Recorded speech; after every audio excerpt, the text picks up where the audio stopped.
Welcome back to What My Dad Does, and today I'm going to give you a beginner's guide to painting.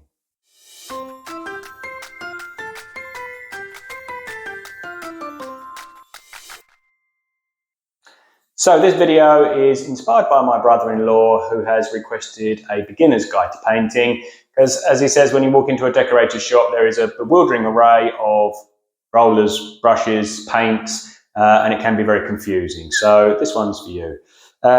There's two different types of painting. There is emulsion painting, which is your walls and your ceilings, and there's woodwork painting, which is your skirting, your architraves and possibly your doors. And they are two very different things. So let's look at the tools you would need. There is thousands of different painting tools out there, but there is a few key ones that I think you should need in your tool bag. If I start with rollers, this is a mini roller, and I use it predominantly for woodwork. So you get a very, very fine pile roller that just goes on there, and I use that for the skirtings and architraves, mainly because one, it's quicker to put the paint on, and two, it puts it on evenly. So I would roll that on, and then I would use a brush just to go over and give it a brushed finish. I also use that for window boards as well, and doors, obviously, anything with a large area of woodwork paint. You also get an emulsion roller with that as well. I don't very often use that unless I've got an area with lots of tiny little walls or maybe reveals around windows, things like that. I've then got a 9-inch roller, but to be honest with you, I don't really use that because I use the 12-inch roller simply because it's quicker. If you're doing a whole room like this and you're using a smaller roller, obviously that's a bit laborious. You want a bigger one to cover an area quicker. Brushes, really, probably you want 3, I'm guessing. For woodwork, I tend to use 1.5 inch brush. Obviously, this is down to personal preference. Some people would say smaller, some people would probably use larger. I like 1.5 inch, I think that's fine. For walls, I will use a 2-inch brush. And obviously on the walls and ceilings, this is just used for cutting in the corners, but I'll show you that in a second.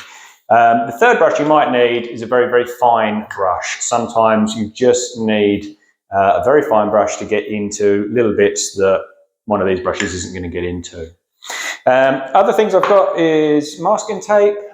If you've got a room where you've got carpet down, you're going to want masking tape that up.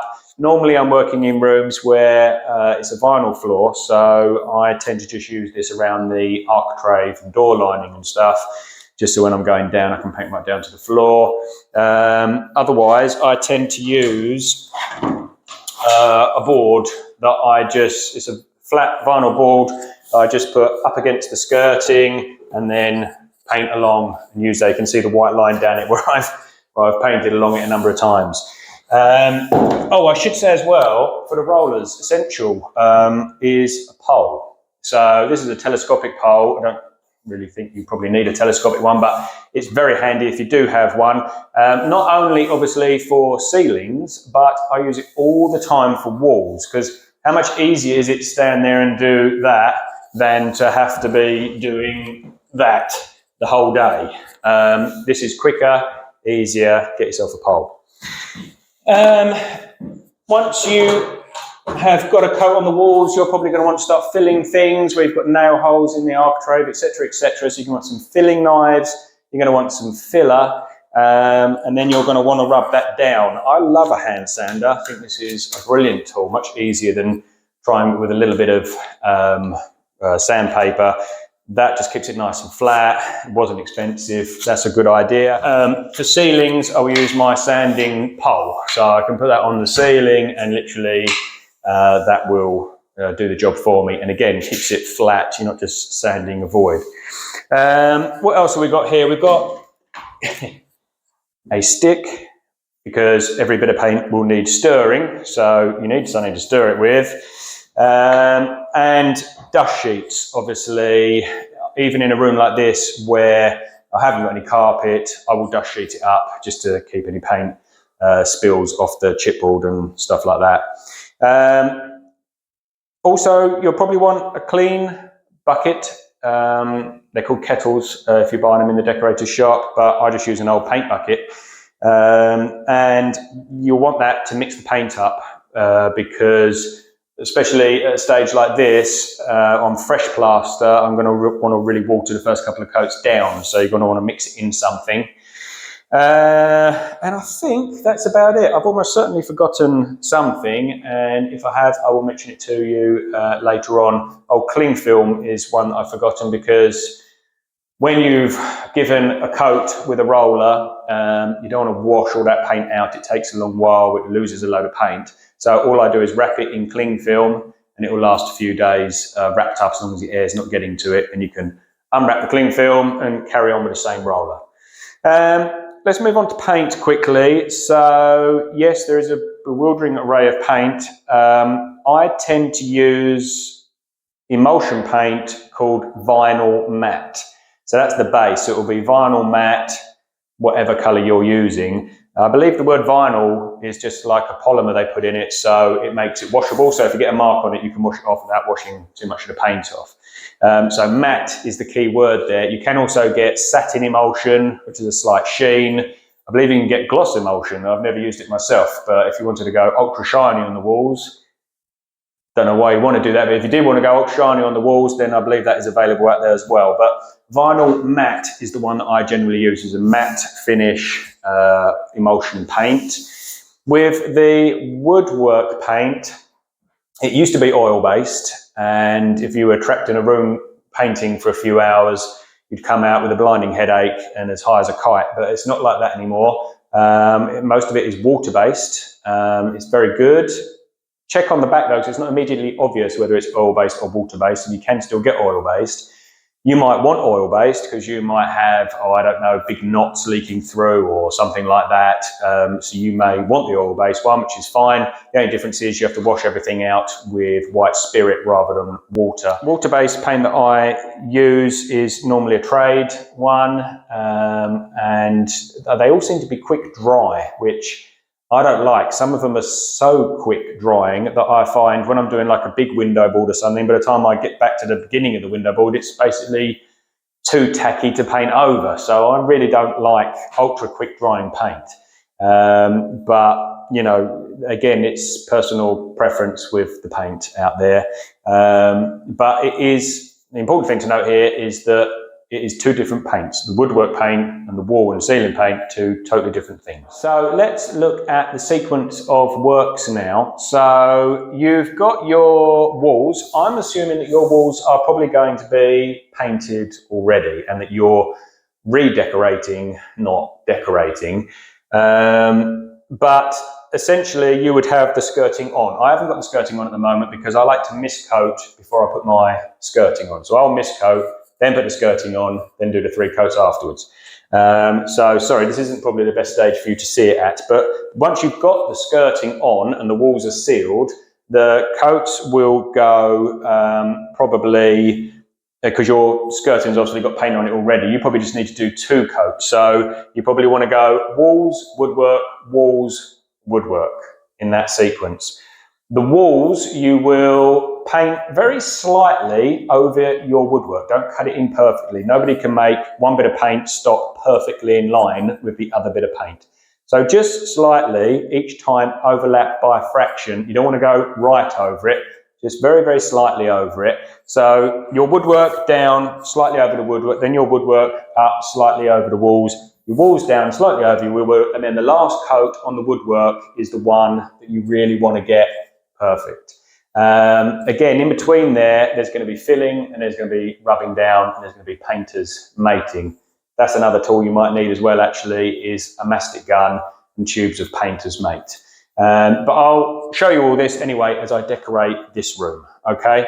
But that's basically the sequence. Because I've got bare walls, my sequence is going to go a miscoat, which is basically to seal the wall, because the problem with fresh plaster is it's so absorbent, it sucks the water out of the paint, and when it's thick coat of paint, there's hardly any water in it. It doesn't adhere properly to the wall, and when you roll back over it, it can flake off. So you can get, I forget what they're called, but they will size the walls for fresh plaster before you paint over it. I've never done that. I just water it down, do what's called a mist coat. Normally for that, I really water it down. I have 25% paint, 75% water for the first one. Then I do 50-50. Then I do 2 coats of about 10% water, maybe not even 10% water, something like that. And so I'm going to give this a mist coat, and I'm then going to put my skirting on. I'm then going to give it another sort of 50-50 coat, which is when I will then probably fill, rub down, because I'll be able to see whatever holes I'm missing then. At the moment, it's very hard to see. And then you'll be probably where your room is at, where the walls are already painted and the skirt is already painted, and you just want to give it 2 coats over that to redecorate it. Right, so that is the tools, that is the paint, and that is the sequence we're going to be painting in. So the first thing I'm going to do is I'm going to give this a mist coat. So I'm going to water it down. As I say, I've got a bucket here. I'm going to do 25% paint, 75% water, give it a really good stir, put it in a tray and literally put it on the wall. I'm not trying to make it a definite colour. I'm just literally trying to put paint on the wall so it seals the plaster, so the next coat, the water doesn't absorb quite so quickly. Right, so I'll get on with that. I'll show you that on a sped up video, and then I'll come back.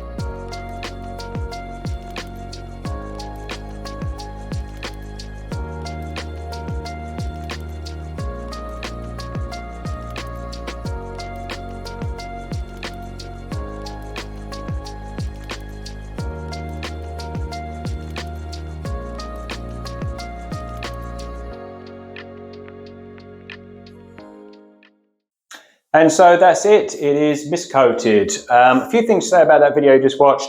You probably saw me on stilts cutting in the tops. Obviously, you don't need to wear stilts. I just have them, and it's much quicker than it is getting up and down a ladder. But a pair of steps will do. Anything that's safe that you can get up there and just cut round in will be good. Secondly, obviously, the first thing I did was cutting the edges with that 2-inch brush that I showed you. Same mix as going on here. Used it on the edges. Just cut all the way around, and any sockets, light switches, stuff like that. With sockets, if you're going to pull the socket slightly off the wall, don't get any water behind there if it's still live, obviously, because you will feel that. What I would say is you probably don't need to pull them off the wall if you're redecorating. You can probably just cut round. I normally just cut around that socket. The other thing to say was then I rolled with my 12-inch roller, the same paint mix. And it has left a colour on there, though that's not the aim of it, but it has obviously left a colour on there.